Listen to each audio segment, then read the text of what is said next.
Escorts! If you'll notice, there is an additional face here this evening. Everyone say hello, JT.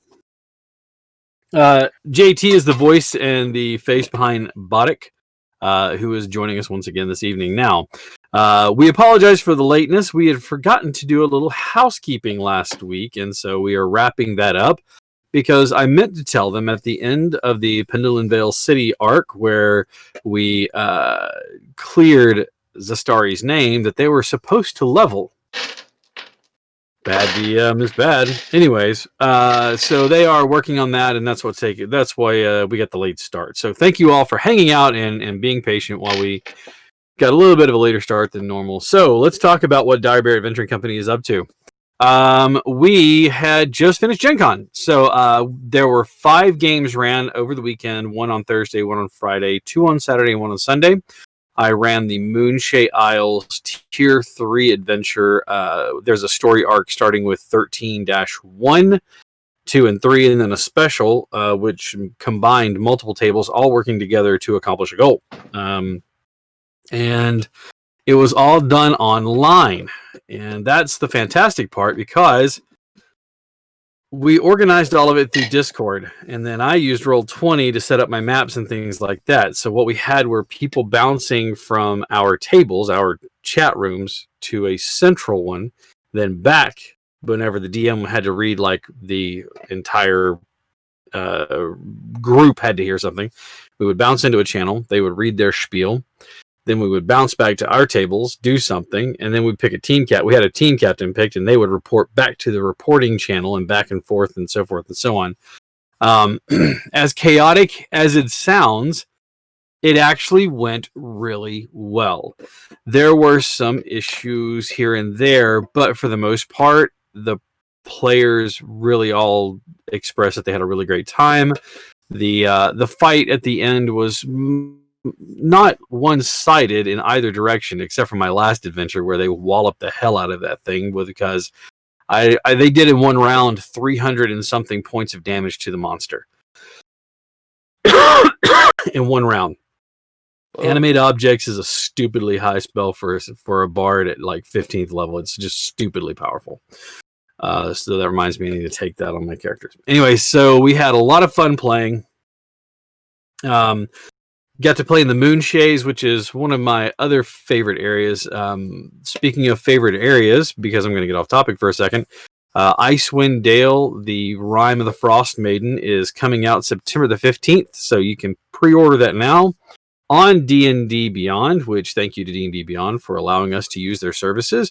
Congratulations again to Perhaps a Cat for last week's successfully absconding with the code for the Legendary Bundle.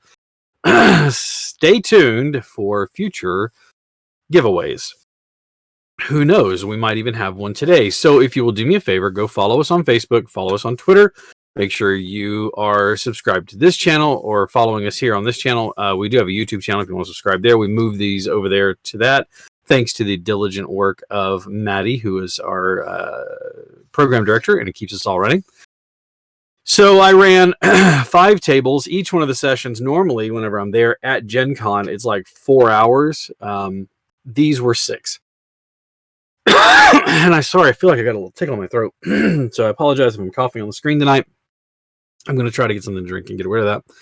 So we ran for a total of 30 hours over the weekend, and all spent in this little room doing my thing. And it's a really quick realization that I need to do something about ventilation in here if I'm going to spend that much time in here, because it can get warm real quick. But it was a lot of fun. I enjoyed it. So thanks to all of the players out there who, there's too many lists, but there was a guy who was using since I was using Roll20, he knew how to use Roll20. And this is something that whenever the next game I run, I'm probably going to move us back to Roll20 just for the fun of this. His character was based off of Link, Legend of Zelda's Link. Every time he did an action, he had a word name. So like the description of the thing. So like say Booming Blade. And right behind it, he had a GIF posted for each one in parentheses. Whenever he would click on that thing, it would say Booming Blade. And then you would see a GIF of Link bringing up the sword and it was glowing with the booming energy. Or if he did, one of the things was he threw a boomerang and he had Link showing up and throwing a boomerang, and a little 8-bit GIF of Link smacking a sword down whenever he attacked with it. But the character was a lot of fun.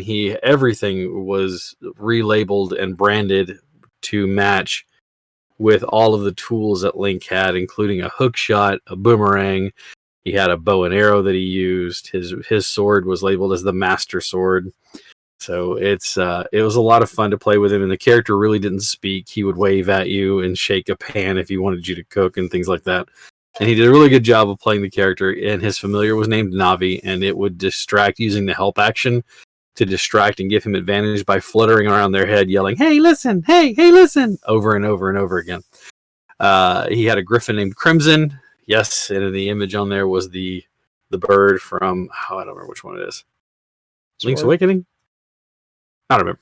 Anyways, it may have been Skyward Sword. Okay, I haven't played any of them released since Ocarina of Time. That was like the last one I played. Samus Aran will talk, but Link.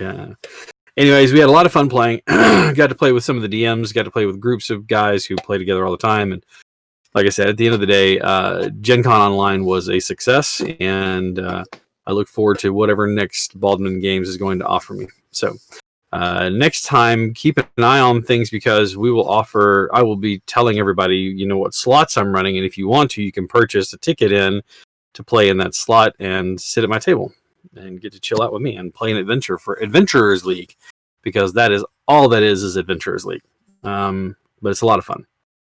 And if you've never played Adventurers League, you should find a local gaming store that does it. Or maybe we should offer an Adventurers League. I think we should do that. I think we're going to work on that. Anyways, we'll work on something. We'll work something out. Also, we do have coming up, if you're following us on Facebook or on the Twitters, please remember that we will soon be launching Adventure Tomes. The Kickstarter should be coming out within the next 90 days or less, actually, I think. But it is a monthly adventure that is mailed to you, and inside of it, it's going to have an NPC, an adventure based on that NPC. It's going to have maps, tactile things that you can take out of there and give out, and they are actually all pertaining to the story.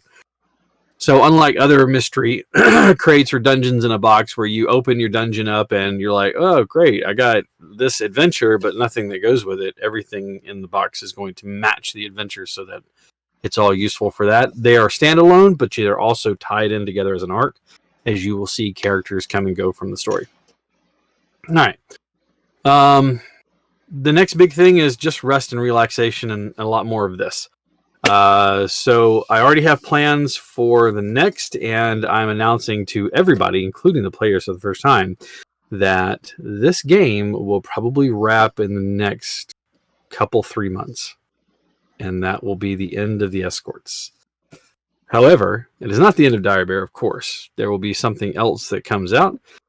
And I've already talked to Maddie about it, and she's smirking there because she knows a little bit about what's going to happen, and she's excited for it, and I think that everybody else will too. Let's just say, should I give him a teaser? What do you think? No. I'm afraid. No. I'll give him I've already named it, and I'm not finalized this, but I've already kind of got a name of it as the Troubleshooters, and it's like a team, but with magic and things like that. And I think that's enough of a teaser. I think that's enough? Okay. Maybe I'll just feed them a little bit more at a time, and we'll see what happens. So that's coming in the future, as well as we still have our other games. So Tuesday nights you can watch Eric and Sarah play as vampires and terrorize all of North Alabama, or at least the River Valley area. And then on Wednesdays you can watch Q run a bunch of people through terrifying supernatural events and Monster of the Week. And then on Thursdays, you can watch Maddie nearly kill people as she drags them through hell, literally, in Descent into Avernus. All right, with enough of all of that, I think that's enough announcements for now. Let's go on to the Escorts. Welcome, everybody, to Monday night's Dire Bear Adventuring Company and the Escorts. When last we left off, you had finally made your way, after clearing Zastari's name, back to back to Jopus Landing. Wrong city. Back to Jopus Landing, and had made the decision to set sail towards Daravan Archipelago, where one of the pieces of the blade, the pieces of the sword, lies. There was a bit of trepidation from some of the crew, well, specifically the captain, Eleanor, of the ship, the Coral Snake. She didn't really give you specifics, but she said there's a reason why her ship doesn't go that far. However, after the conversation and deliberation, a decision was made to make the trip using the Coral Snake. I think it was more of a mother going, if anybody's going to drag my son down through this, I would rather it be me than somebody I don't know. So, you're there at Jopus Landing. Something else that happened was a bit of insight was met, and some of you met a character that is not new to the players, but new to some of you for the first time in the form of Olivar Sarnes, of Sarnes' Sundries and such. So, party. You've chartered your vessel. The next step is gather up and set sail. You don't know how long you're going to be out on the water? Is there anything you need to do prior to setting sail? Yes, Zora. Zora's going to find somewhere to stable Buttercup, preferably somewhere in the monastery. You don't want to take him on the boat and have like a whole Black Stallion thing going on where you wash up on a beach and you feed him sugar cubes and befriend him again? No, Buttercup is good horse. Buttercup can just stay and get fat and sassy back at the monastery. Okay.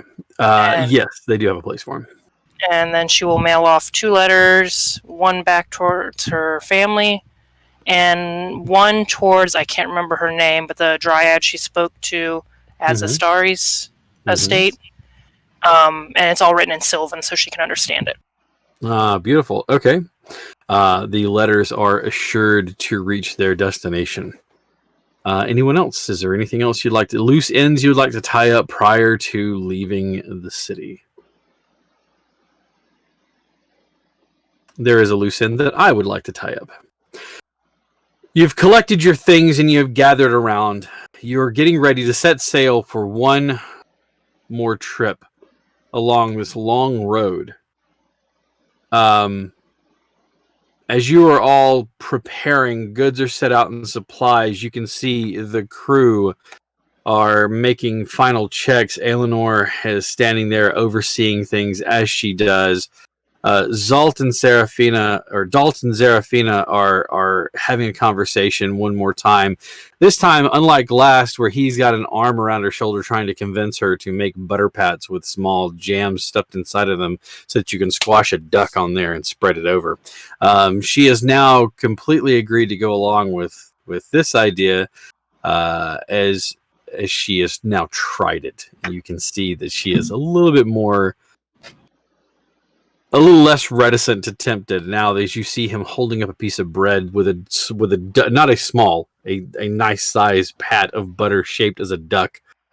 She looks at him and he hands her a knife and she goes, "You do know I can kill you with this." Dalt looks at her and smiles in the way that Dalt can and goes, "Well, darling, I'm willing to take my chances." And she slams it in there, cutting it open, watching this raspberry jam spread across the bread. And she goes, "If I weren't for the fact that I knew it was raspberry, that's disgusting." He goes, "I know. Isn't it great?"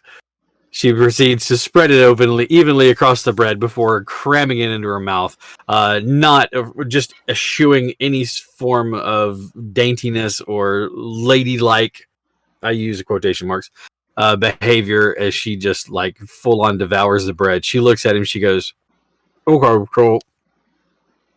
This is not your worst idea." He goes, "Oh, don't lie. You loved it and you know it. I'm going to go check on things." And she turns to walk away and she sees you all as you gather around and waves. Dalt comes bounding down the gangplank towards you all, and he stops shy. Dalt is usually the one that is not like the center of attention, but just more of like the one to get noticed. So his eyes glance past all of you as a procession is making its way towards center of town. It's not a large procession. It's probably 12 people, but there's a carriage, or a cart, I should say, and a single horse pulling it along, plodding. It looks like somebody's old plow horse that they've hooked up to this thing. The nag is old sway-backed. She has flies washing around her, and her tail twitches, trying to smack them away as best she can. She's happy enough to do the job that she's been assigned, but you can tell that her best years are far behind her. On the back, sitting on the carriage itself, the carriage loaded with a few people as well as supplies, and people tagging along beside him, all but singing his name and praises. You can see the familiar form of Boddick. Boddick, your old allies are at the docks, and you, sitting where you are towards the center of town, looking down towards the sea, you can make out a few familiar faces, especially the very noticeable form of your Triton friend and his beloved. Yeah, you guys aren't betrothed yet, but beloved that we know of, anyways. So you can see Ezra and Tangaroa there on the sea, and so Mello, you being astute as you are, immediately, because charismatic people attract charismatic people, you can see, of course, you see him coming down. Zora, as charismatic as you are, your charisma lack or portrays itself in other ways. So as you see this large procession of people, I'm sure there's a bit more trepidation than there is eagerness to see this throng of individuals making their way down the streets towards the dock now, as he guides the horse carefully down the road. Hello,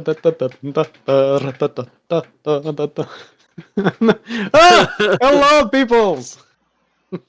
You're gonna love this guy. He's by Rick. Sorry. Barg, as usual, your very aura precedes you. How are you? I'm doing pretty good. I was leading these people back to the convent that I had helped create. So, what are you guys up to? Technically another death quest. Ooh.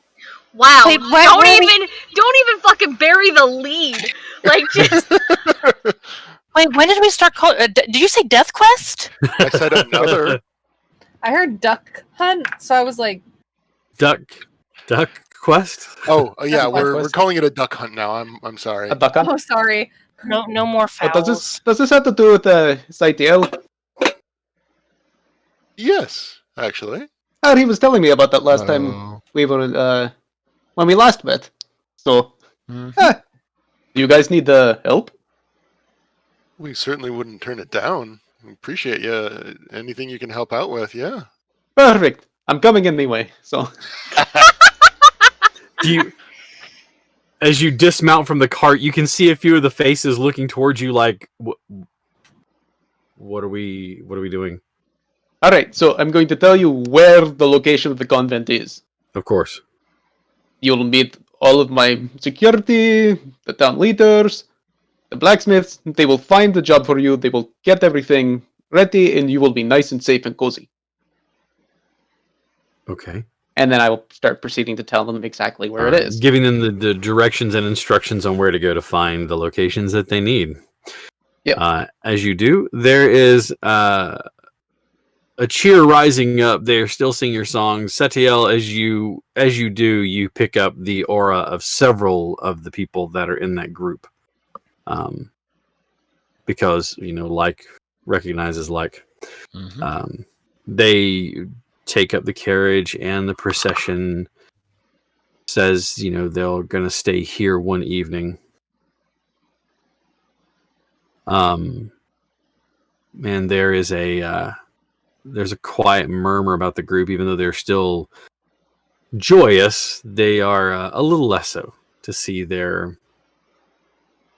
I hate the Messiah complex that I feel like I'm giving him, but I'm not sure if it's Messiah or more Pied Piper. So I'm just wondering.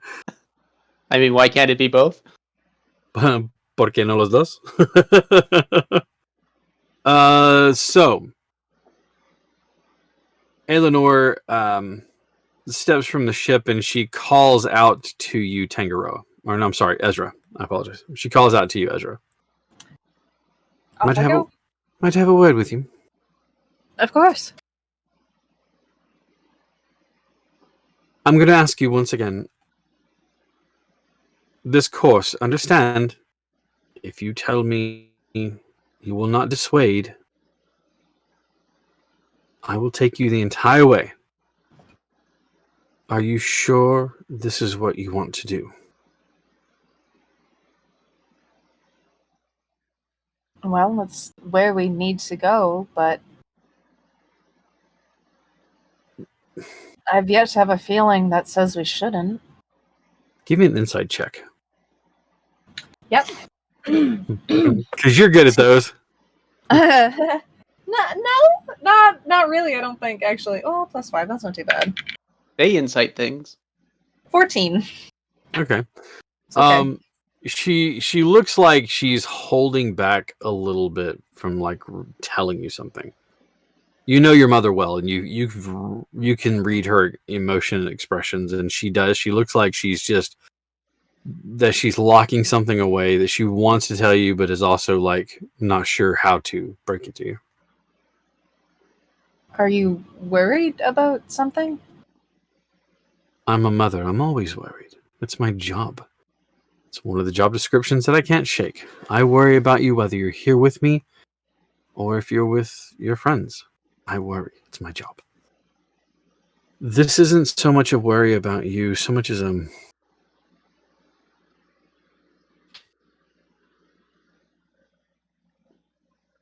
there's a lot about your past that you have questions about yourself. And there are things that may not sit right.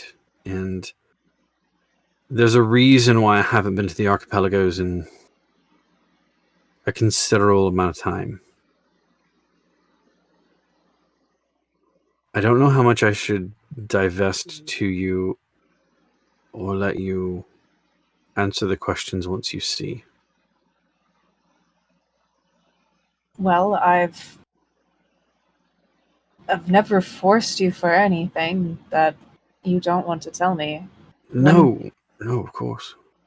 When things feel right, I'm sure I'll know what you mean. The seas around the archipelago are treacherous. They're full of storms that are preternatural at times. So I just want you and your allies to be well versed. If we get into trouble, the crew and my job is to make sure that this vessel makes it through or out of whatever trouble we have. You and your crew are our muscle now. Do you understand? Of course. Good.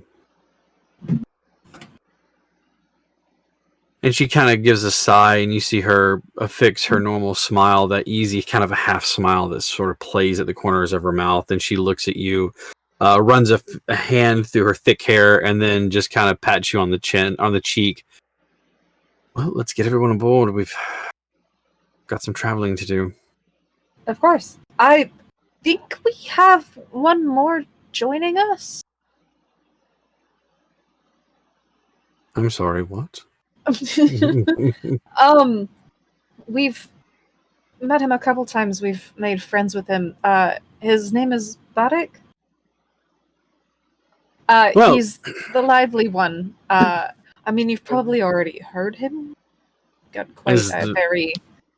Is that what that was?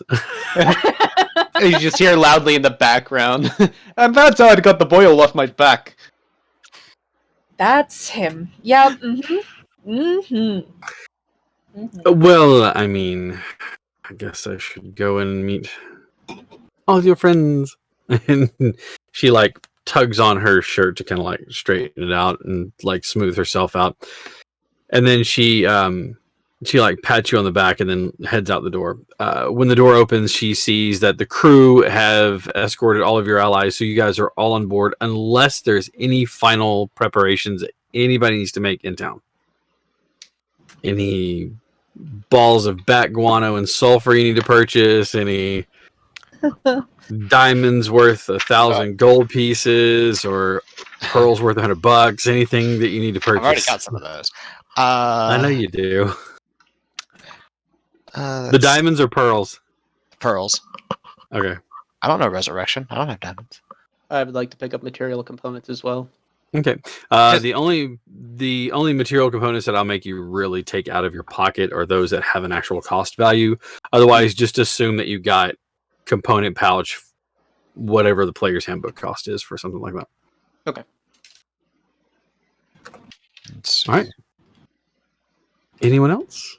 Sorry, I'm just double checking all of my Sure. spells to make sure I'm not missing anything.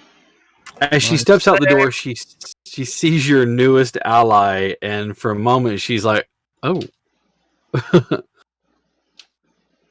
hello!" And she kind of strides over to you with this confidence. You can see this woman with that's the wrong page. This woman with a blue tinge to her skin, and with long whitish bluish hair.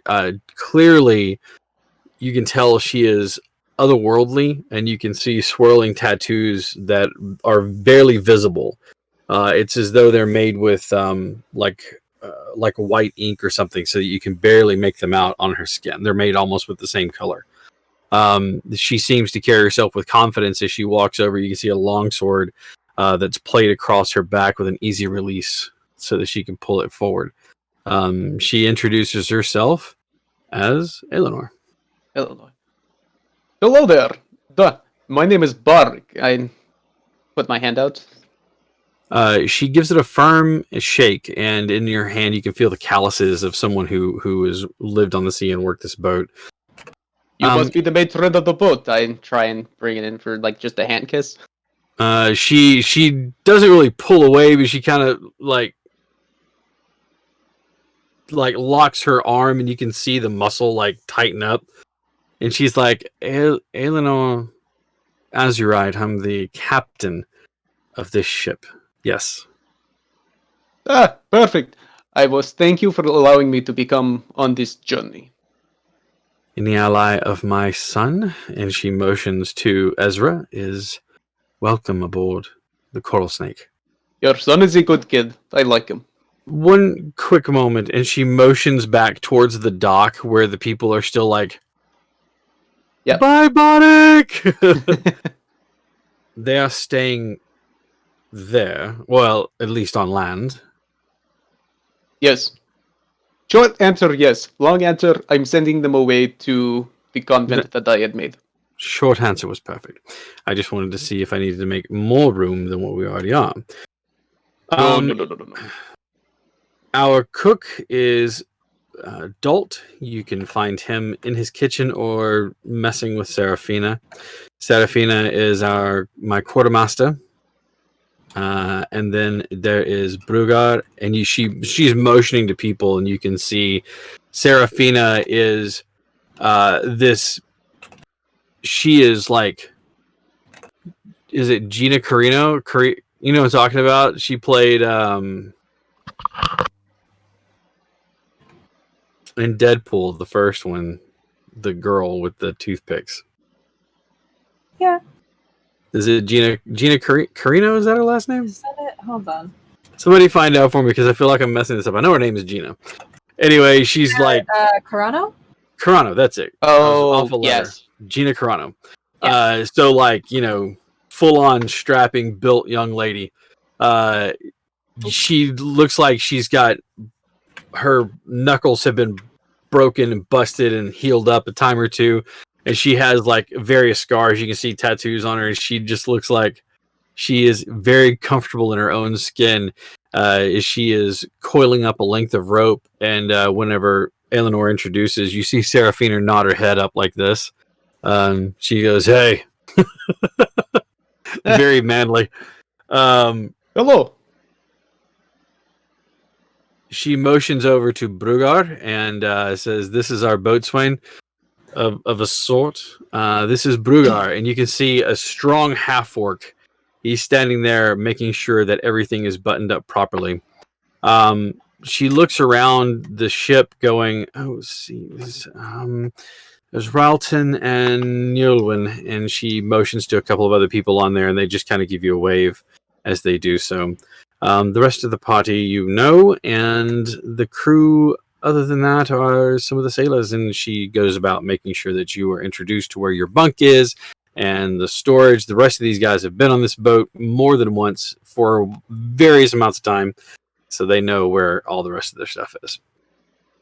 Then, without further ado, yes, Cara Dune. That's the other thing I was looking for. Thank you, perhaps a cat. Cara Dune from The Mandalorian. That's Gina Carano. That as soon as I saw her, I was like, Seraphina. Like it immediately popped into my head. I can see it. Segue real quick back in the day when City of Heroes was a prevalent game, and I played all the time, much to my own detriment and the detriment of several other things. I had a character whose name was Bashert Sof, which stands for Fated Destiny in Hebrew, and I did not like the model that they had for women because all the women ended up being comic book characters. And I was not happy with that. So I did my best to make this brawny looking woman. And she had these wraps around her hands and these chains around the wraps. And that was her job, was just to hit everything as hard as she could. So as soon as I saw Gina Carano, I was like, Bashard's off. Anyway, so the ship finally weighs anchor and you guys are setting off to sail. The first few days, you are reminded about the beauty of sailing. Your thoughts travel to a ship that you came across not too long ago that once carried, or maybe still carries, an aboleth on it that moves and travels through the air. You think about your thoughts of an island in the middle of the sea that you're traveling on, hoping that maybe you can catch an eyesight of that island where your friend lives. Your thoughts travel to making this trip from Port Awapal to Jopus Landing on Ezra's craft, fighting as Matt Mercer informs us on the D&D Beyond Monster Manual, this hooligan. She fought the Sohagan there on the vessel, and there's a bit of a shudder down Zastari's spine as she remembers falling into the water, and then reminds herself she still doesn't know how to swim. Keep going out on the water, and I still don't know how to fucking swim. Yeah, but at least it's a what you would call a proper boat, as opposed to the vessel that you had before. This is true. Where you can hide in the deck or in the different decks. The second day, you see the sky starting to darken over in head. You watch as Eleanor's face starts to get a worrisome look about it. She then directs everyone to push the sails, and they turn hard to starboard, making their way closer to the coast, as opposed to sailing out away from it. As she moves closer to the coast, she calls all of you to the deck. She says, "We've only been at sea for a few days. We have quite a ways to go. I would like to, within the next week or so, stop in a place that I don't believe any of you have ever been.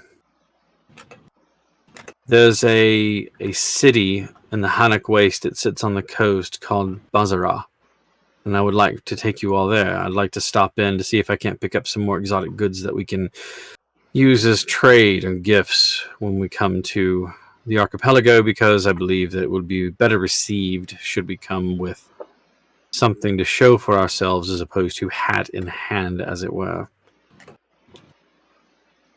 Is that all right with everyone, since you have chartered my vessel? I mean, I feel like I have no say because anything Mom wants to do is fine with me. I don't see why not. I'm fine with it. Being prepared is always going to be more useful. Hate to look like a fool when we get there. Basra is a very different place. So, when we step foot there, stay relatively close to one another. Mind what you purchase, and mind what you touch. The people there are very exotic, as is the city itself, and it is easy to be drawn into things. All right? And remember, and she looks pointedly at Setiel and at Zora, magic is still tricky in all of the Hanok Waste, including Basra. Do you understand? Yeah, sure. Okay. I don't want to see you turned into a potted plant or summon some weird tentacled monster that floats around and scares people. I don't want that either. Then we are of accord. Excellent. Those sound like some very specific options. Sounds like there are stories behind this. I don't know. Rumors I've heard. Anyways. All right. Well, we should arrive in Basra in a few days. In the meantime, continue to make yourselves as useful as you have. Thank you so much. And with that, she strides into her cabin. She calls to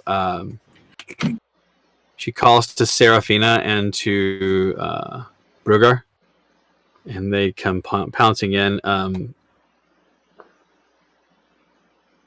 Who is anyone like mainly spending their time above, like on the deck of the ship? Oh yeah. I would be like, I'd go to Tongaroa, do like the little backhand chest slap, be like, all right, grab your sword. You've been lacking on your training. Let's do this. I don't.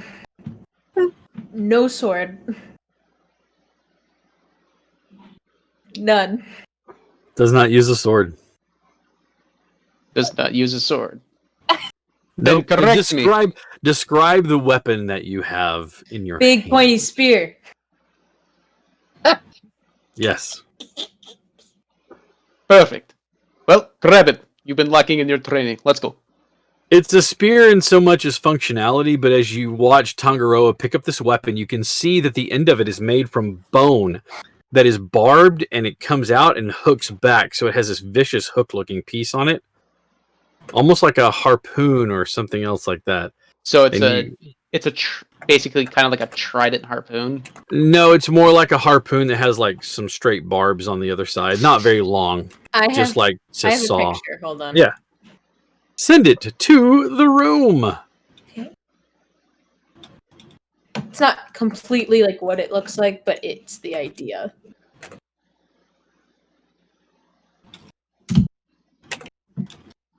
Yep. Definitely Maori.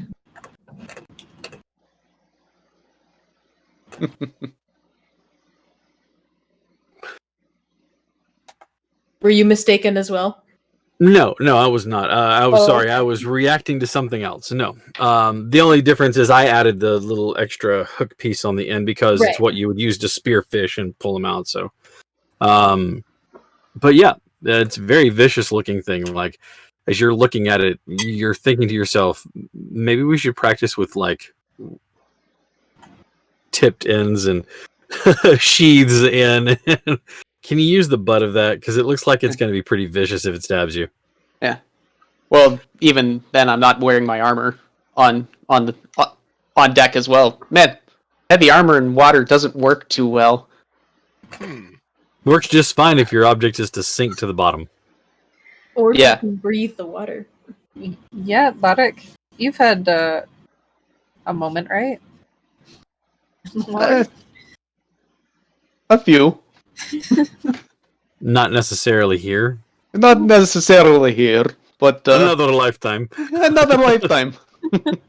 Molly, is Tangaroa proficient with pole arms? Probably not. I mean, No. martial weapons. You're a paladin, right? Yeah, I have You have martial weapons. weapon training, so yeah, Okay. you're proficient with it. Zastari will offer her glaive if he would like to use that to train with instead of the super barbed, pointy thing that is going to tear Barek's skin apart. It's a little longer than your spear. The head of it's a little different, and it's balanced differently. But with a few quick swipes and spinning it in your hand, you quickly gather how it's worked. You're after all the war chief's child. You know how to use a weapon. So it's like I said, you have it balanced and you figure out how to use it best. So yeah, you can use it to train with. Are you saying you want a spar? No. I want you to try and hit me, though.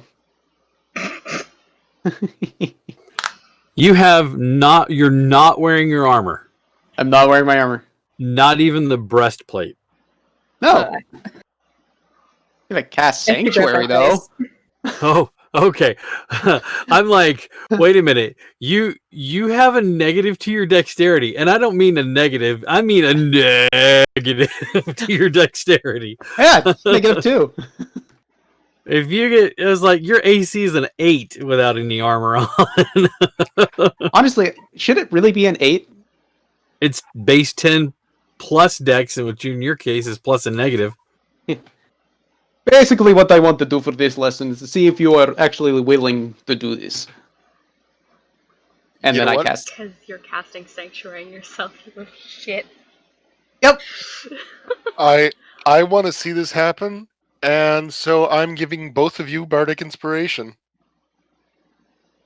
because Tangaroa, not on turns. So you give a swirl and a flourish.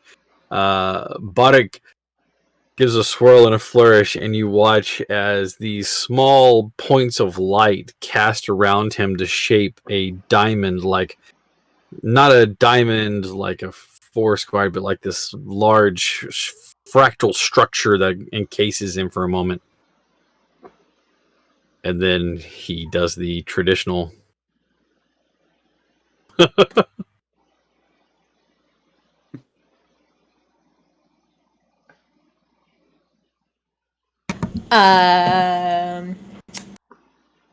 First things first, as you go into strike, you have to make a wisdom saving throw, if I'm not mistaken. Yep. Okay. 26. Son of a bitch. I have a +8 in wisdom saving. I think that's a save, buddy. Yep. Okay, you're good. Lesson over. Oh yeah, that was like a 24 to hit. Oh, yeah, you're getting hit with that one. Yeah, I asked for it, so. Uh-huh. Okay. All That's right. good. Again? again. That means saving throw. Interesting. Okay. Yeah. Serafina kind of like sees the two of you sparring, and she says, "Huh, this looks like it could be a bit of fun." All right. So she walks over, and she kind of like nudges you with her hip. She says, "Out of the way, pretty boy." Hold on, just for a second. I lay hands myself. I Right. hand lay myself. You touch yourself. Okay. You touch yourself appropriately. Appropriately.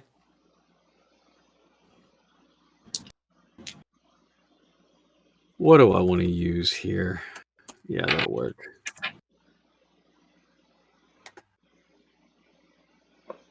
Oh, hell yeah. You watch as she takes up a training sword.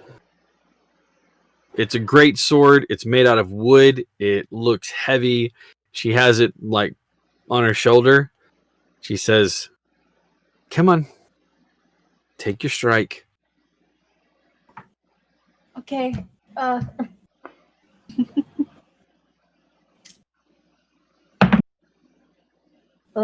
18 to hit. It does get through her defenses.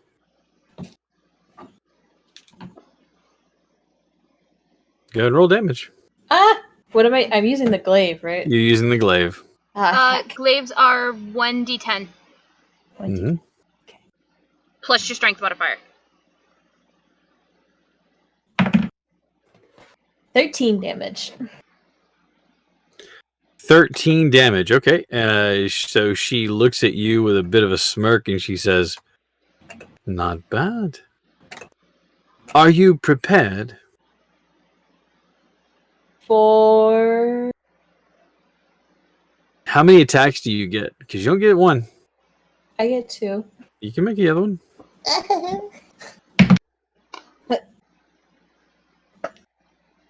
Nah, that's an 11 to hit.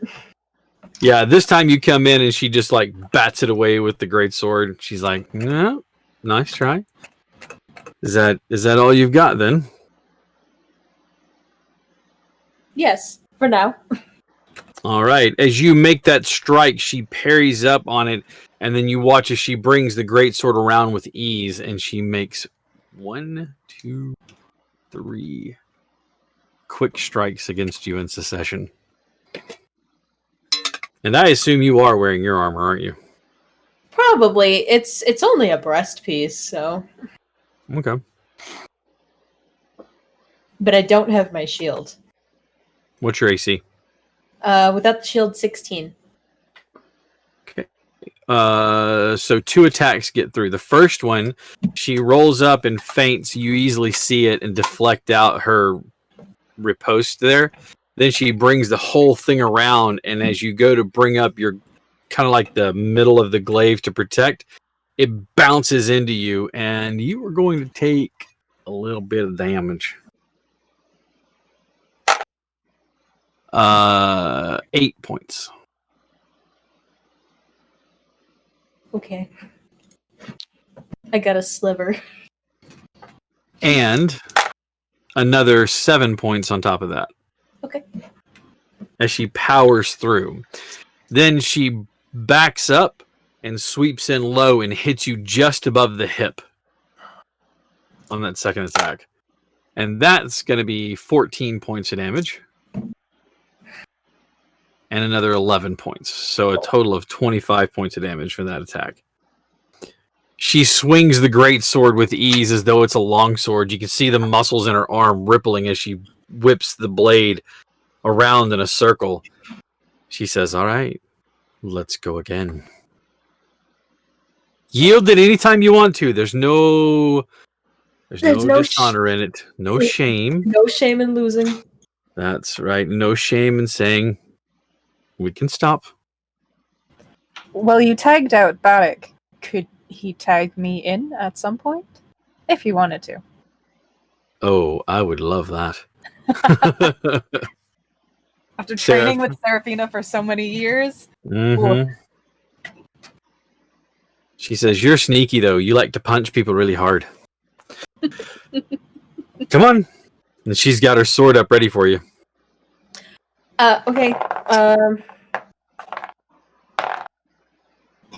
That's a dirty 20 to hit. Okay, that hits. Okay. That's it's 8 damage. All right. And then the second time is It's numbers. numbers. That's a 17 to hit. She deflects the first attack. The first attack gets through as you watch her sort of positioning. It looks like as though she almost took the hit on purpose. Deflects the second attack and then swings against you again, hitting you just above the hip on the other side with the blade, with a total of a 28 to hit you. Oh my god. 19 points of damage on that strike. She steps almost behind you and brings the blade up to like pop you with the flat of it. That's a 21 to hit. For 20 points of damage. And then bats out at you one more time against your back, like the middle of your back, not the small or the top part, but like right between the shoulder blades. You just kind of arch your back for a second. 22 points of damage. And she's now behind you, and she puts the point of the greatsword against the deck of the ship, and she goes, "Don't get me wrong, you're really good. You really are." Oh, I'm gonna sit down a little bit. And she smiles and walks back by you, putting an arm around you and kind of patting your chest, and she goes, Ow, ow. "You'll be fine. There's no permanent damage." Maybe. I started that with 125 HP. I now have 24. She has a nasty ability that says if she's above half her HP, she does an additional 2d6 points of damage. So every time I hit you, I'm doing 4d6 points of damage. Oh, That's like taking Zastari's sneak attack every round. Mhm. Every attack. Yikes. This is why we don't piss off Serafina. This is why she's well respected amongst the crew. Well respected or feared. Both. This is also why we ask you to train, so that this doesn't happen. Oh, so you think you could do better? No, I Why don't. She does. She says, "Pretty boy, I'd let you put on your armor too." See, you attack a man. Oh Jesus! I took your accent. Damn it! Hey man, accents are hard. Do you mock me Hey. then? No. Dear, please. I'm trying to train him. I wanted to see if he was willing to hit me, and obviously he did. That was the point. It is what happened. So this is what I could do better. It's well, told him he needed to be better at sword or glaive, and so what did we learn? Exactly that. She smiles. "I like you. All right, I like you too. come on." And she puts her chin out just a little bit, and she says, "I'll let you go first." You'll let me go first. No, she's talking to Ezra. She's like, puts her chin Oh. out at Ezra. "I'll let you go first." You've pretty much declined to attack, so Like I said, I'm not wearing my armor. Fuck that. Yeah. I'm doing it for training purposes, not to actually like beat the crap out of people. This Oh, isn't she training. wouldn't. This is just Fight Club. We don't talk about that. Oh, we've been fighting for years. Okay, you know what? Sure, let's do it. Okay. go for it. So I You get get 2 like attacks. you used to say you get like 17 million attacks. Actually, I get 3 in total. I feel like the first one's gonna miss. 15. Misses. Yep. 1 is 13 on the die with +8, so 21. Hits. And then the last attack, I'll use a key point to use it. That's gonna miss because that's a 5 on the dice, and I only have a +8. Mhm. And that. Can I see my punching techniques? Yes, I can. Perfect. Sorry. I forgot 6 damage. Okay.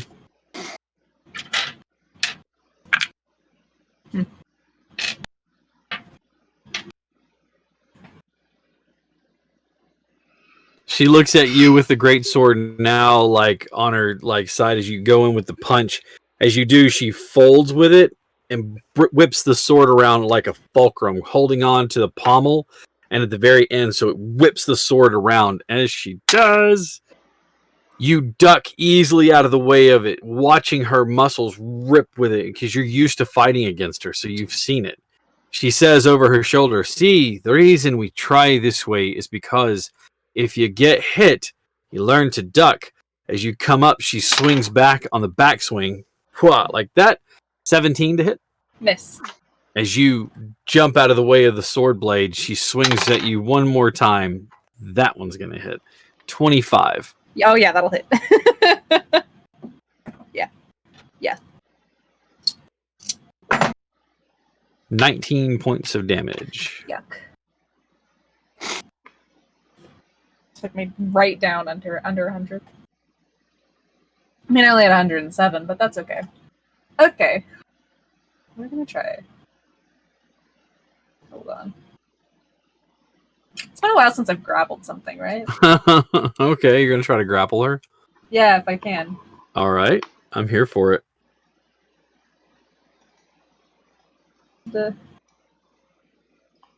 Okay. Sorry. Grapple is with strength, right? Well, it's No. you have to make an attack roll. Attack roll, perfect. Okay, sorry. That's what I needed. Because that it's been a while since I've done it that. If you succeed, they're grappled. 19? Yeah, she is now grappled. As you pull her in close, she goes, won't your beloved get jealous? And she winks at you as you are at Tangaroa. Stop that. Don't say that. Don't you. Shh. Now's not the time to be saying that. Please. All right, so that's it. You're just grappling. Okay. And next turn, I'm going to try and bring her to the ground and pin her, so we'll see what happens. All right. She is going to try to escape, and I can use athletics or acrobatics, my choice. Okay. And it is opposed to only your strength / athletics. Okay. Yes, the grappler can only use strength or athletics. The grapplee has a choice. Well, I'm using athletics. All right, so let's go ahead and have you roll athletics. And I will roll athletics. It's a 17 on the die plus 8. For 25. I have a 25 as well. Oh, no! And it's, you know what what's the saying, guys? Beats it. Beats it. Mhm. She does not have the finesse that you do, and she just kind of like brute strengths her way out of your grip, steps back a couple of paces, and then she kind of puts the greatsword down That's in a shame. there. So, and you watch as she says, "You've gotten better over the years. Good job. All right, we've got work to do. Let's get back to it." And she walks by and looks at Tangaroa, and she says, "No hard feelings, right?"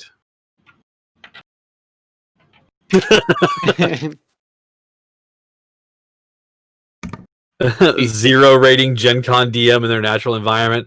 Hi, Daniel. Daniel's one of the guys that played Tuco.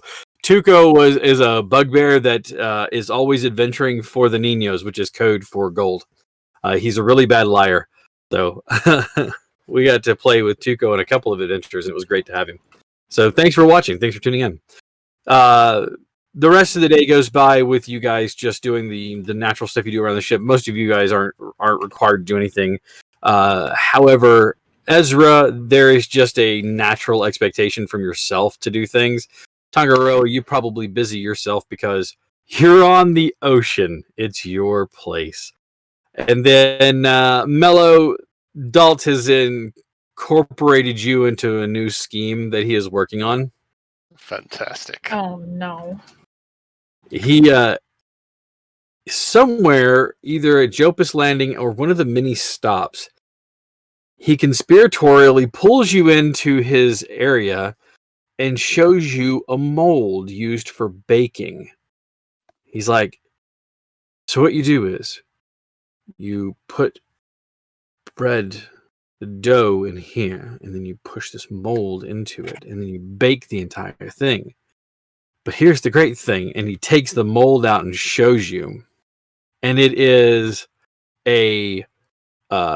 it's like a horse, but it's sitting on its haunches, so it's got its front legs out, and it's sitting on its haunches. He goes, "Don't ask. I didn't even want to ask them. I thought it far too ridiculous. So here's my thought. Why don't we have... Hear me out on this one. A sort of a Wellington... But instead of being wrapped in the bread, it's stuffed inside the horse. Huh? Huh? Huh? Please, tell me you love this idea.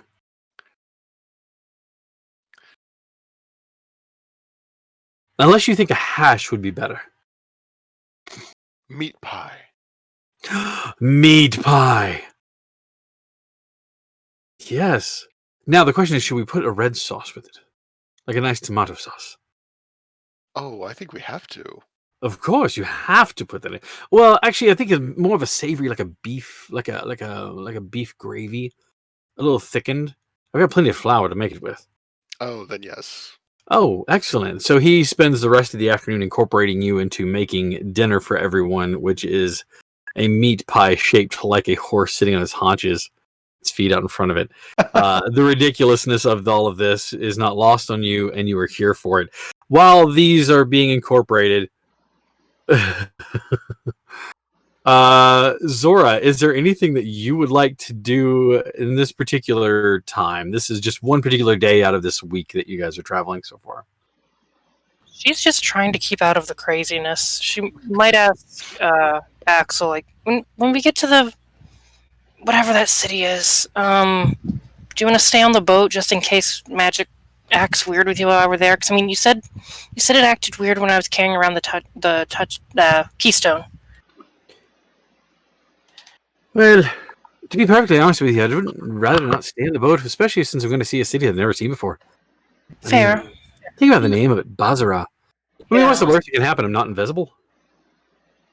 Ooh, wait. Yes, probably stay invisible.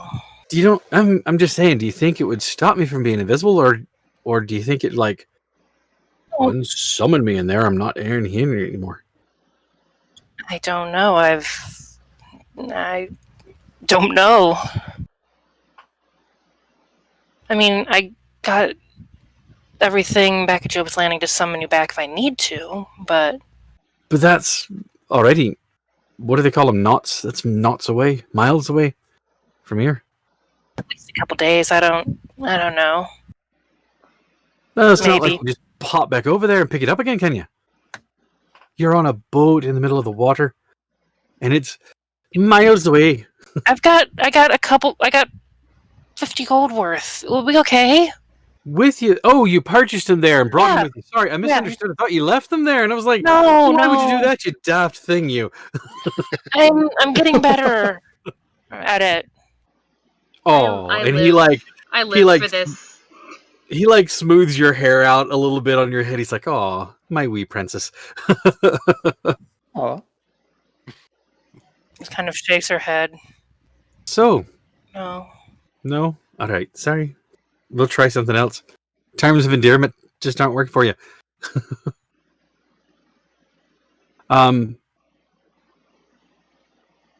Yeah, Dalt incorporates anybody who is willing to help him with any plan that he has. It's not all pranks every day, but he does try to make life on the boat a bit more entertaining when the best he can. His favorite is tempting the newest recruit for the ship, a dwarven cleric by the name of Nulwyn, who is sweet but very gullible. And Dalt picked up on that immediately. As he runs up one day and pushes a bucket into her hand and quickly tells her to run downstairs and get him a bucket of steam from the oven.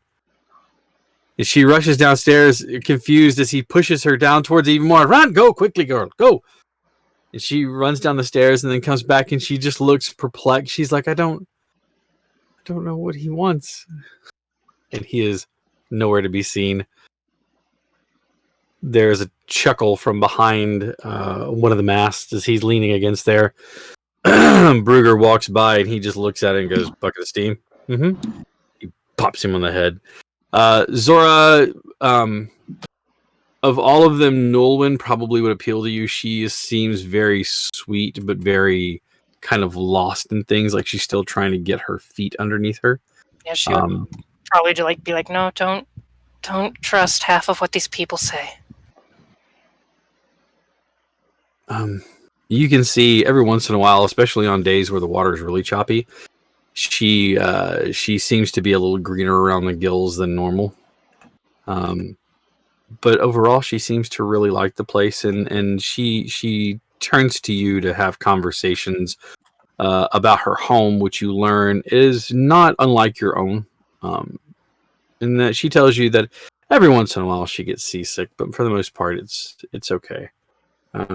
The one that sticks to themselves the most for the rest of you is Ralton, who is acting as a navigator, but more importantly, he stays below deck, working in the mid section and mid deck on the second level, where the cannons are poised, and his job is to make sure that they all work. And he's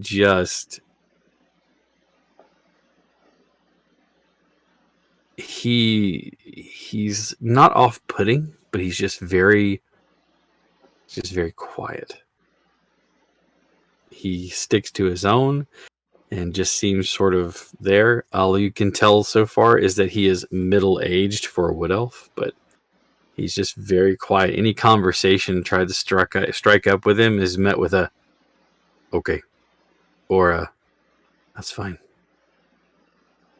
as you will. A few more days at sea, and you see that the ship has started to come to life as they are moving about. There have been a few other vessels that you've been passing by as a trade route. Eventually, though, you watch as you take a hard starboard turn, heading even further towards the coastline. You can make out the cliff that marks the edge of the Hannock Waste. You can see large rocks of brown and gray mixed that rise up out of the cliffs like some sort of a crown broken by years of neglect.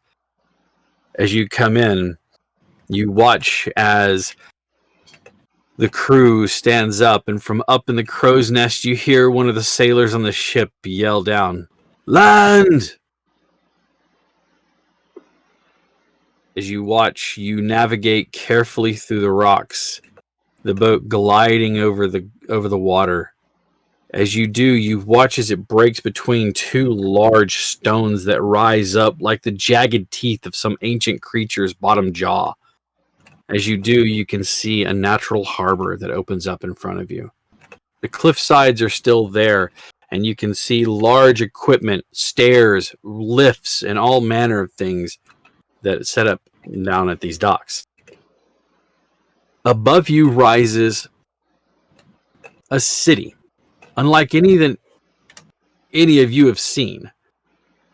It has large towers that end in flowered out nodules. They look like a closed lotus or the bloom of a flower that's closed. You can see crenellations, but they're all made from what looks like sandstone with multiple colors into it, even rainbow colored stones that sparkle and glitter in the sunlight.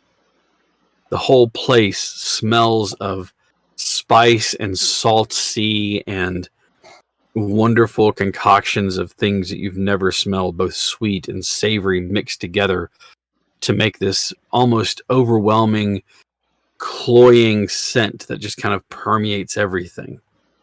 The people are beautiful and exotic.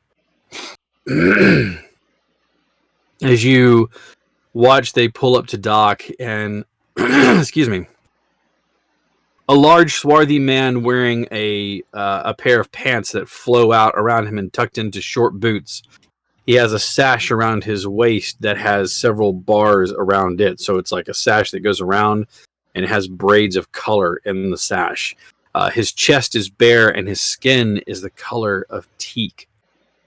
It's this beautiful brown color. And he smiles at you as you arrive. And he says, "Welcome, strangers, to Basara.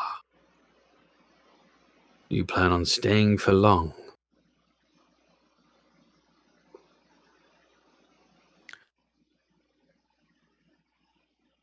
Eleanor looks over and she says, "We came to resupply and stock and take in the sights, maybe a day or two." "Perfect. Your docking fees." And she makes way down the plank as it's set out for her. And she hands over a small bag of coin, which he opens up and looks at and holds it up as you watch another man, smaller than him, rush up and take it. And he starts writing in a piece of paper, tears the parchment, and hands it to her. He says, "Congratulations. Your docking fees have been paid. Enjoy the city of Basra." The city life teems, and there are animals there that many of you haven't seen before. Birds with various feathers of all manner of color. Small creatures that bounce around with long tails that seem prehensile. You see all manner of cats. You see what you thought was a knoll at first, but they walk on four legs, and they cackle at you as they leave. A jeweled collar around one of their necks. The palace sits above a hill. Excuse me. The palace sits on top of a hill, and it looks down on all of the city that sprawls out. The city doesn't seem to be made up of homes so much as it's made out of one constant bazaar that flows all around it. Welcome, party, to Basra. What would you like to do while you're here? Zastari is going to want to look through the bazaar to see if she can't find any sort of materials to, like, thin metals type deal to make more of those little automatons that she's got. Absolutely. Because those would be a rare and special gift for the next area that we're headed to use for trade and barter. And that is what she is looking for. All right. Zora, anything in particular you're looking for here, or are you just taking in the sights? She might try and find an outfit that's a little bit lighter, because most of her outfit is like wool and heavy stuff. So. Made for where she lives.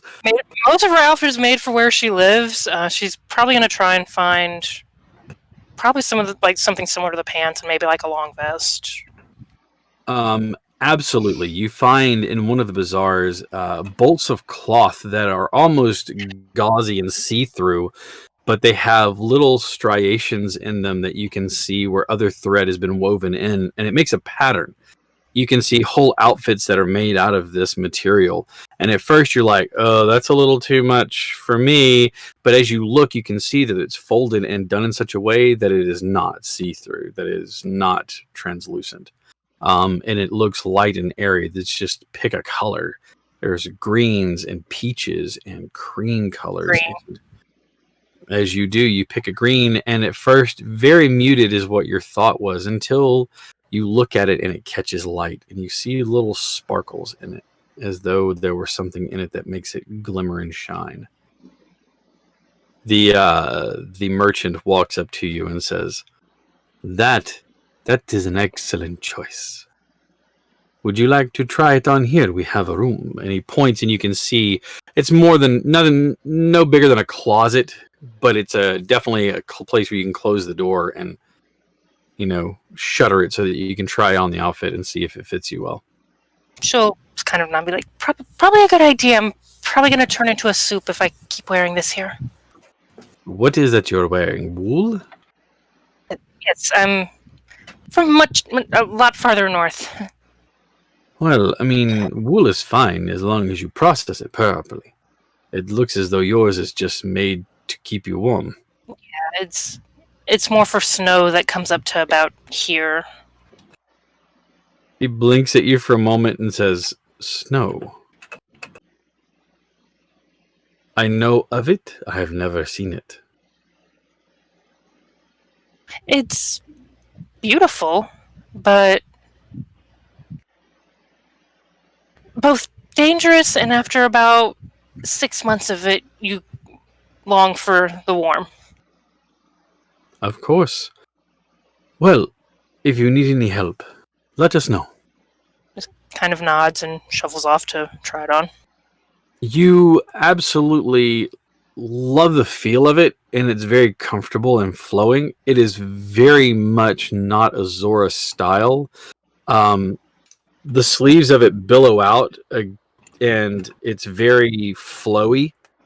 It is not so much a vest as it is a top that comes down and belts around the midsection.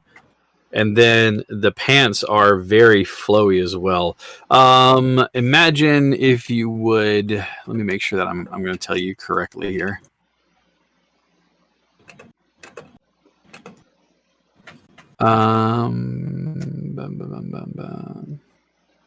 All right. This is going to be very, very weird, but follow me here. So, in Aladdin, Jasmine's pants.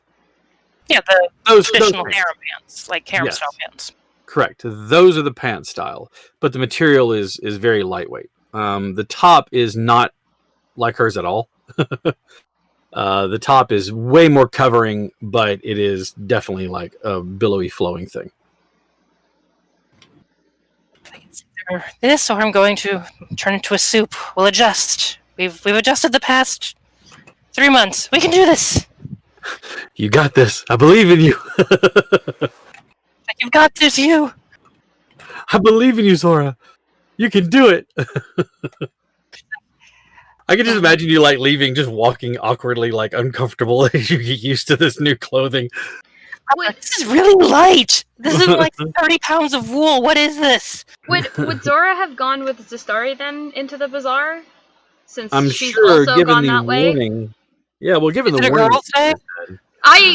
Well, Is there hang murder? on. Is there a girl Please day? don't- Because girls' Please don't days, murder this girls' merchant. nights end in murder.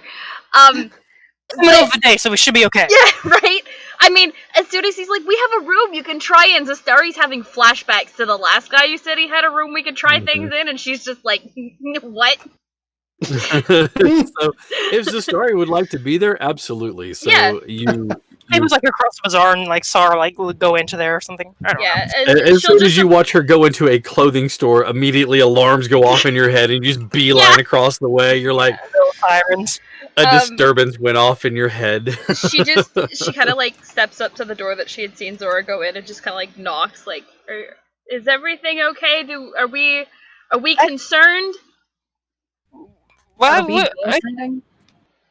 why would I mean, it's just clothes. Why would I be concerned? I mean, Remember this the is last weird. time but we thought it was just clothes?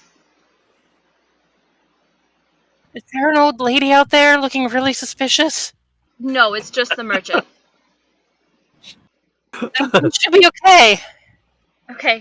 Real quick for those of you who have missed out because Otter has a moment of going, wait, I missed out on something. This is again merchandising. We should have that on a shirt. Girls' Night ends in murder. The last time that Zastari and Zora went clothes shopping together, being the only two women in the group, there was murder that took place. Yes, in self-defense. Because the clothing owners, the haberdasher in the shop that was there, not technically, point blank tried to sap all of the life energy out of them and kill them. And so they just said, well, we're going to kill me and I'll kill you back. And so that's what happened. Yeah, but we Girls' Night ended murdered in murder. self-defense, but when we were talking about the aboleth, Zastari's like, her phrase was, I know we killed that shopkeeper together, but I don't understand what you're saying. At which point we then had to explain what we meant, and Zora's question was, wait, your girls' nights don't end in murder? And so now girls' nights end in murder, and boys' nights need to step it Girls' up. Nights end in murder. Yeah, the girls' nights are much more entertaining. Now that I'm here, let's step things up. Boys' Um, nights is Get pillow another chicken. Yeah, boys' nights ends in adopting a chicken. Really, that's kind of what happened. and pillow forts. And pillow forts. forts. A little jealous. Maybe the DM needs to step up his game. I'm used to seeing violence in men. I like to see the softer side of these guys. Zastari will wait for Zora to come out of the change room, just Sure. to be safe, because The last time we went into a clothing shop, it did not end well for us. Well, it didn't end well for the shopkeeper, but You got a free cloak, you got a and free it did cloak. great for us. Yes. It will function as you want it to, however, without the DM reminding himself, "Hey, don't thrust things on people." If you would like to accept that, or if you'd like to find something else that's in there, absolutely, you can. She'll probably find like a heavier like vest kind of thing to go over the flowiness. Sure. Maybe like or with like a wide belt or something like that, but just something to make it look a little less flowy. You actually the pants you like well enough that they would fit you. He does show you a few other robes made with lighter material, made with light material like a linen, and he says these would probably work better for you. And you see that it is a vest. It comes across and it hangs down to just above your knee, so like a really long. And there's no toggles or buttons on it. You basically overlap it and then just belt around it using a sash. And he sells you the whole ensemble for 15 gold if you'd like to purchase it. Purchase it and probably wear it out, looking straight ahead, blushing bright red, and reverently fold like her pine heart outfit into her backpack. All right. So, Starry, what are you looking for in particular while you're here in the bazaar? I use the word That fine metal? metals, but not like... She's not looking for something that's super expensive. She's looking for something that's thin that she could use with her tinkering tools. Okay. To Give me a manipulate. percentage roll. Sure. Ezra and Tangaroa, Yes. what are you guys looking for while you're here? Um, Or just looking around? You not necessarily have to look for anything. Ezra is actually he's gonna drag Tonga with him because he wants Tonga to come with him, but he's actually gonna drag Mello out with him as well. Future stepdad. Future stepdad, and that's exactly what kind of bonding we're looking at right now. No, it's never really seen on Aelinor because she has it in a small braid that's like behind her ear and pushes back. But the blue bead that Ezra has in his hair, Aelinor actually has a matching one of it. It's just something that he likes to do, memory of her kind of thing. But he's now. I had a horrible moment where I don't know if it was just my sanity wasn't aligned, but I really wanted to punch you in the head super hard. But if you're serious about my mother, there's one thing I could tell you that she might like. Oh? I wanna hope and pray that you haven't seen it. But she has a small bead that matches this one, and he'll like flip up the braid that has the blue bead on it. I have a matching one with my mom, and it's kind of a little bonding thing, I guess, but she may like it if you get her one as well.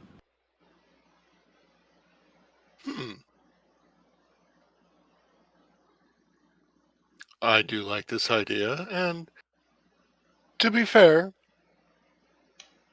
you're one of the closest friends I've had want to punch me in the head. But you are not the first close friend who's want to punch me in the head. Just the closest. Well, I was a little paralyzed at the moment, so you were safe.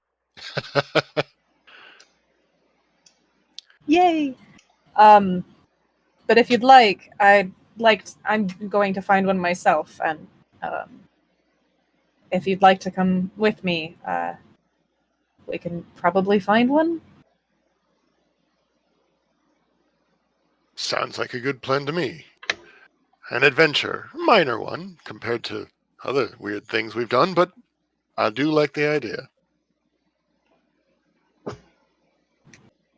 Then it's just out to, like, if there's any sort of, like, little jewelry store or someplace that is has.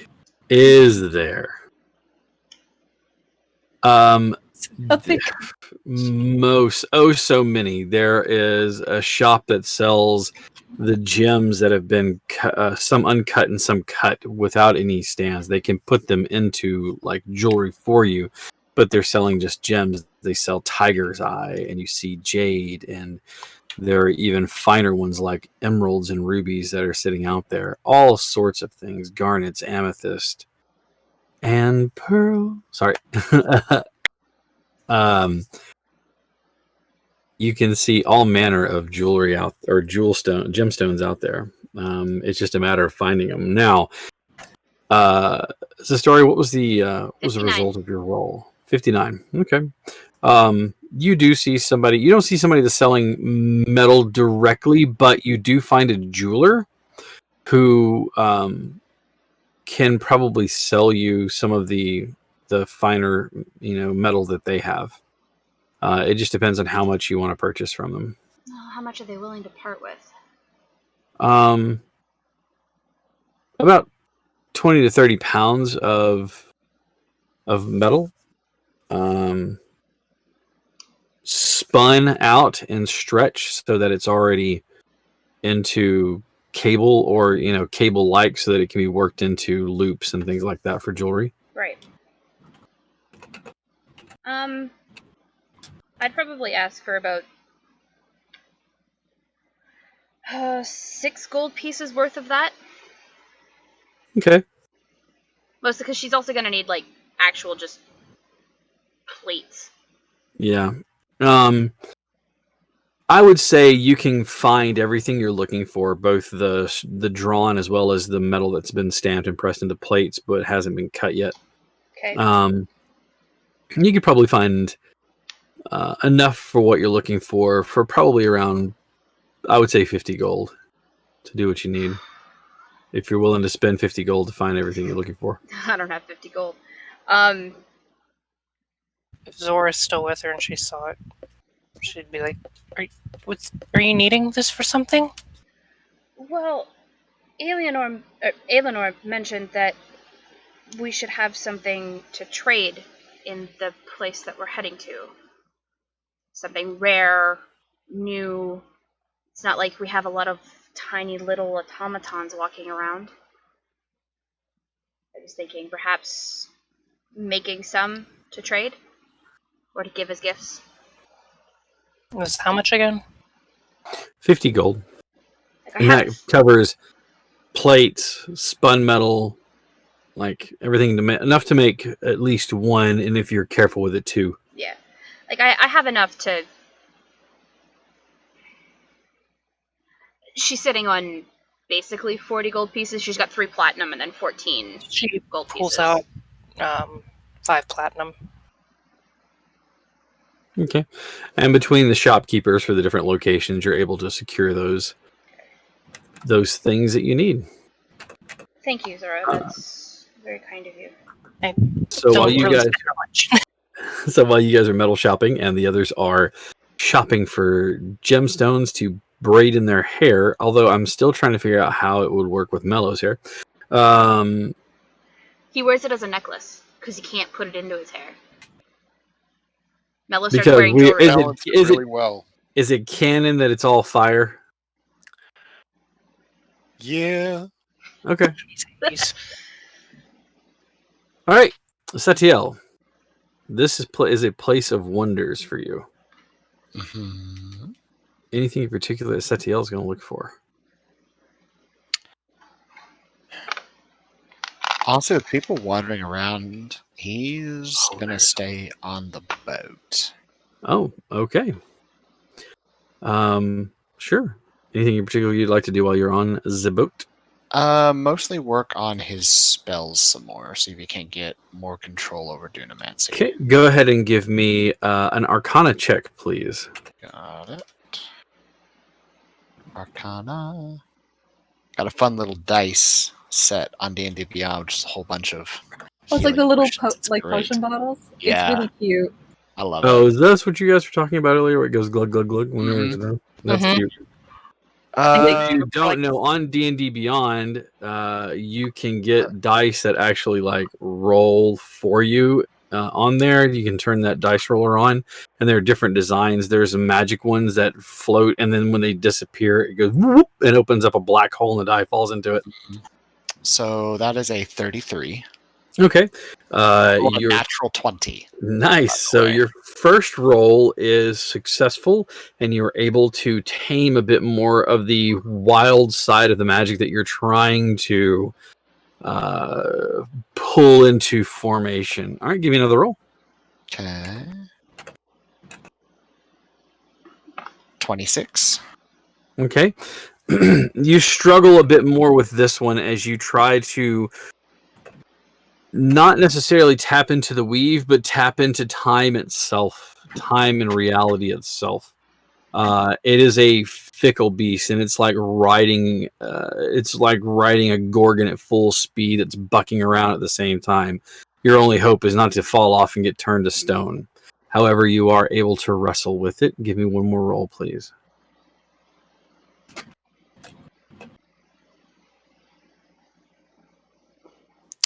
It's another natural 20 for 33.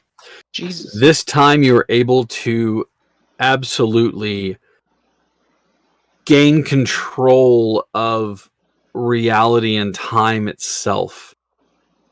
You are able to replace the natural weave with Denomancy 3 spells. Now understand, you are releasing the weave, so that means that those 3 spells you will replace with ones from the Denomancy class. Does that make sense? And we'll say third level or lower. Sort of. Meaning that the spells that I know I'm replacing with Dunamancy spells? That is correct.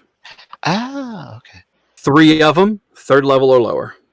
3 Because of them, you did so well. Okay. Okay. I will get back to you on that. No problem. The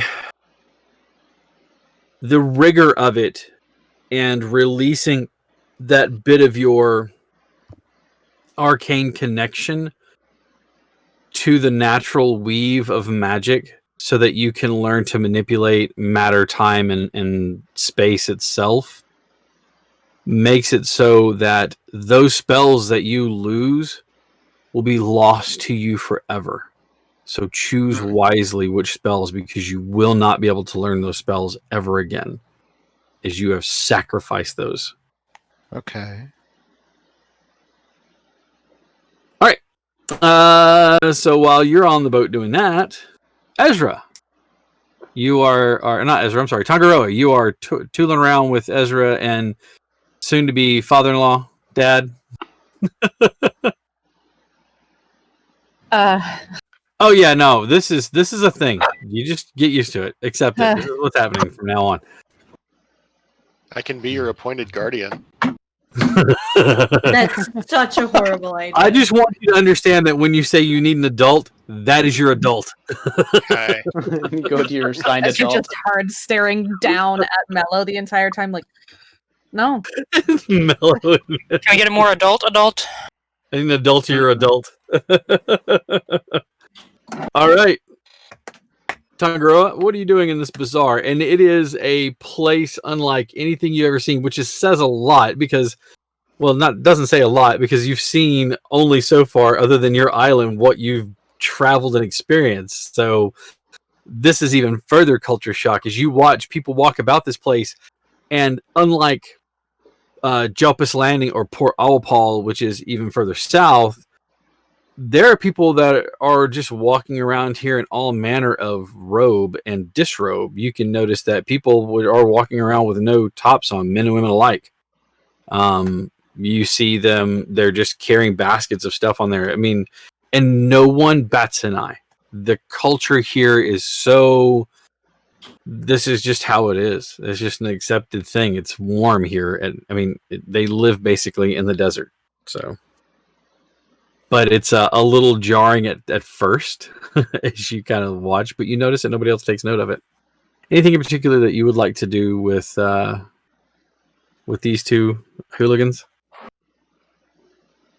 Nothing in particular. I'm kind of just tagging along, really. I go where the boy wants to go. You follow the boy. All right. Listen Ezra, here, boy. no. Boy.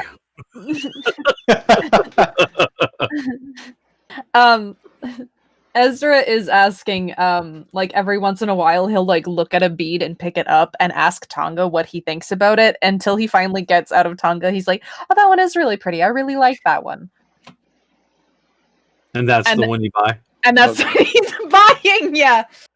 He's like, "Oh, okay, that's really nice," and then like pretends to put it back, but also is still holding onto it. Whether he can actually hide it or not is that's the other question. Sleight of but- hand. No. Versus Tonga's passive perception. Dude, you don't even have to try. What is your Tonga's path- passive's like 10 or 11. Yeah. Jesus. Well, that's 11 on the dice plus 4, so 15. Yeah, you don't notice. You're looking at something else. A monkey that's like skittering by. Dude, everything is shiny here. A monkey skittering by carrying a loaf of bread while you watch as a street rat runs from him. You see... No, I'm just kidding. I'm kidding. There's a song playing somewhere. What's Why is there Walking singing? around. What's happening? Does that happen often here? Were we supposed Every to memorize this song? Somewhere you hear "make way" and you're like, does this happen often? Does that people breaking the music? So Okay, spells have been picked. all right, good deal. Which ones did you forget forever? Sleep, web, and fireball. Wow, Fireball. I want to know what you replaced fireball with. Pulse wave. Ooh, that's a 66 force damage in a good cone one. and can push things 15 feet away or pull things 15 feet towards him. So either get over here or GTFO. Basically. Either get over here, get on out of here. All right, so Replace, get it replaced sleep with gift of alacrity. Uh-huh. And replaced web with wrist pocket. Wrist pocket. Sorry. wrist pocket is I so was broken. super excited about it before session. Mm-hmm. Yep. Yep. All right. Because I was looking at the other second level one, Fortune's Favor. It's like I can give somebody a luck point. It only lasts for an hour, and it consumes a 100 GP pearl every time. Whoa, as opposed to identify, which just uses the pearl but doesn't absorb it. Yep. Fortune's Favor. I mean, a luck point is powerful, but it does specifically It say is, it but consumes a pearl. Pretty costly if you think Yeah. about it. All right. So while you're doing that, and Tangaroa is apparently getting jewelry purchased for him, or at least a gemstone, Boddick. Give me a perception check as you make your way through the city. My natural perception is 1. Oh, then you will notice it because you are just trying to. There's a link that ties your kind together. You recognize one another as what you are. As you are walking through this city, every once in a while you get your angel senses tingling. I get the ping. Just You get the ping. Yeah, it's like in that direction somewhere. Yeah, another user has come online. I'll just get one of those xenomorph trackers. For Yeah. aliens. And all of a sudden they all light up and you just go, guys. Every once in a while you get this ping from it nearby. And you're not even like actively looking, but as you're just the natural occurrence is you feel as though someone is watching you or looking at you. And as you turn to glance one time, just passively, your mind catches, and sure enough, you see a young woman. Her skin is a deep caramel color, and she has like honey brown eyes that she's watching you. Her hair is like yours is your hair color naturally is like a dirty blonde. Mhm. Is that what I'm seeing? Hers is like that, but it's more of a honey blonde mixed in with it. And she's watching you, and she is absolutely breathtaking. And when she realizes you've caught her gaze, she just kind of nods her head at you, and then approaches you cautiously. So this is just out in the middle of the bazaar. Like in the middle of the bazaar. She's just been like, you get the idea that she's been like, she picked up on it and she was following who it was. Mm-hmm. I'll speak in Celestial. Hello there. She looks at you with eyes that are wide. You are like me. Of course. I understand you. Of course. What is your name? I am Bark. What is yours? Herafna. Herafna. That is a Yes. beautiful name. Thank you. Where did you come from? I came from the north. From Joppis Landing, but I'm farther away from there. So, am I the first person you've met that gave you these feelings?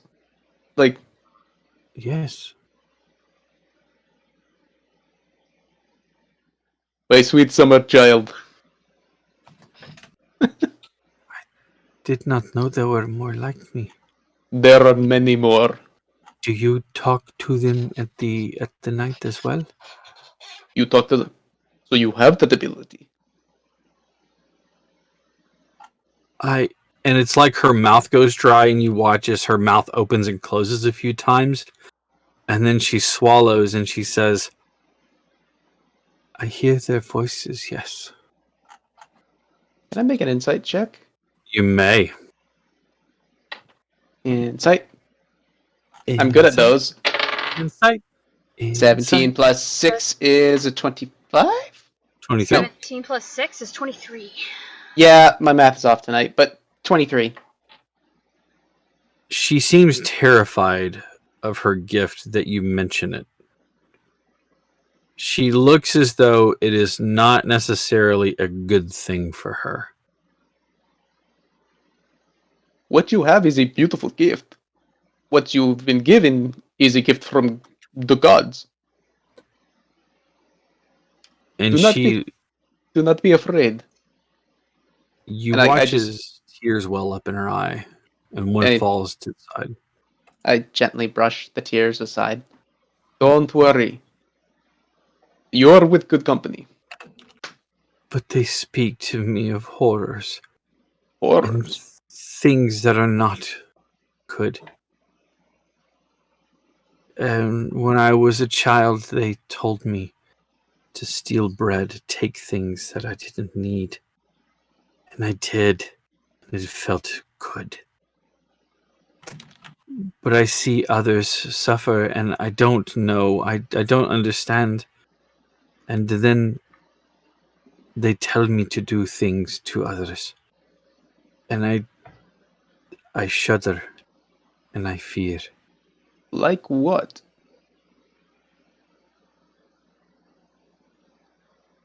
That the lives of some are not worthy of having, and that I should relieve them of that which they are not worthy.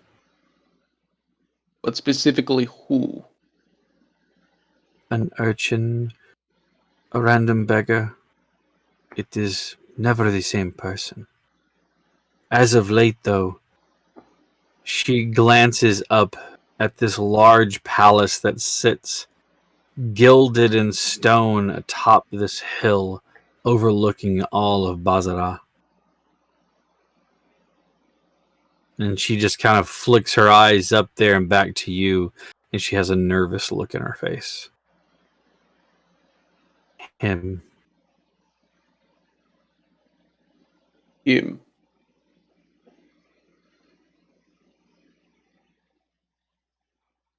Interesting. And she just points up towards the palace again. Him. So that is the person you are targeting? Yes, that is what they want me to do. But I fight against the nature. It seems as though I struggle with what it is they want me to do because I don't feel it is right. That's because it is. Give me a religion check. Religion. 7 plus 5 is 7 plus 5 is 12. 12. Not all Azamar are created equally. And you know this. Mm-hmm. Some of them are protectors. Some of them are divine fury. Scourgers. Some of them hear the voices of the fallen.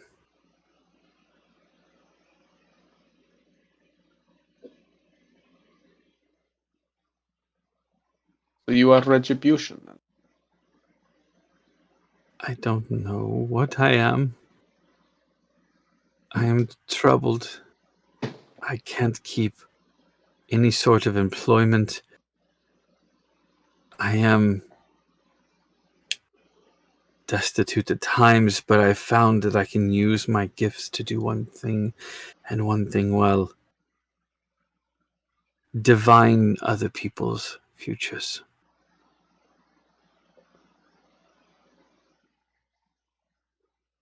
There are portents of which I can read, and I can see them. I use this information to help others to see their own paths, but I feel that in doing so a bit of my soul is taken, and the dark voices that I hear, they grow stronger. It won't be long before I capitulate to their request and find myself balanced on a nice edge. Anyone else that I speak to of this, they think that I am mad.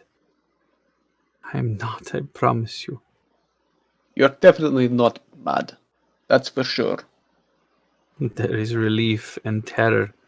For if I am not mad and these voices are real, then that means that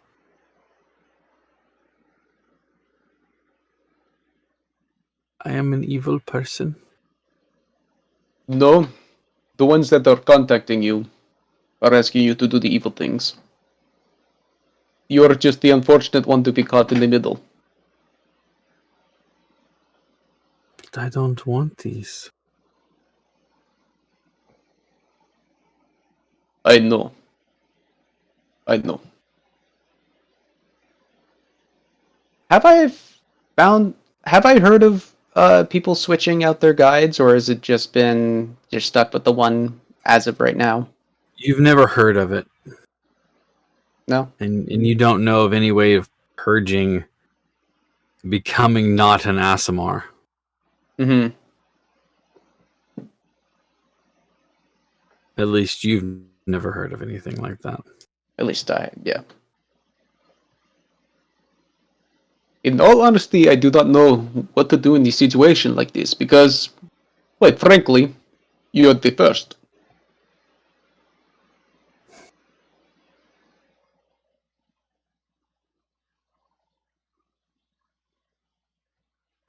Of all the times that I wanted to be unique, this is what makes me unique.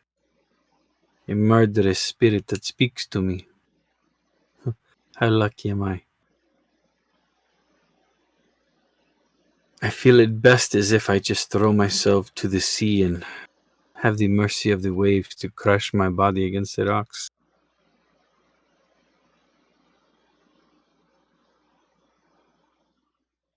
I trouble you far too long, and I am sorry. No, I need to think. This is a situation that needs to be thought on. I understand. Perhaps you and I may ruminate on this. I don't have much in the way to offer, but I do have a niece nice enough to make you a meal. I would enjoy that. So would I.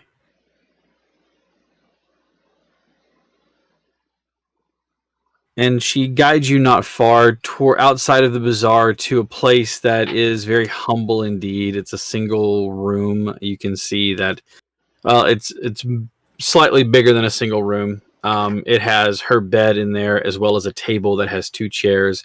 You can see a spot to cook in, and she goes about making you a meal that is humble but very flavorful and tasty. The rest of you make your way around the shop. That is, and you are going about it just having a wonderful time. That is until you hear the sound of bells. Large bells that ring out and resonate through the very stone of the bazaar and the buildings around you. The bells continue to ring, and the bazaar erupts in cheer as you look up to see a form that as of yet none of you have ever seen.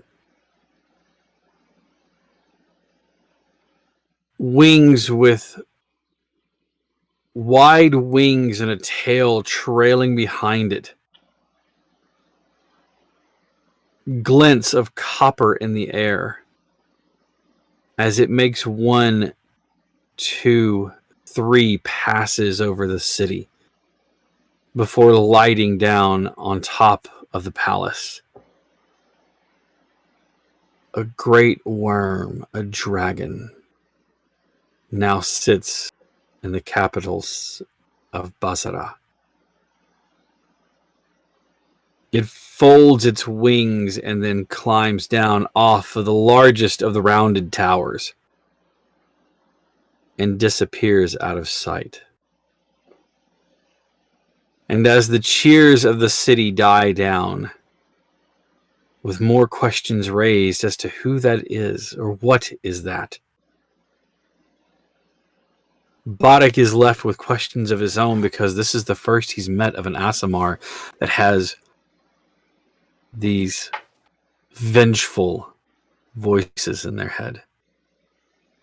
That is where we're going to call tonight to a close. I know we got a little bit of a late start tonight, but with all the DMing that I did this weekend, I kind of wanted to play a little bit to set up the next set of our story here in Basra, but I wanted to also take a little bit of a break tonight. We will be back next Monday, barring anything catastrophic or just an emergency that comes up, where we will find out what was that, because again, none of these guys have ever seen a dragon.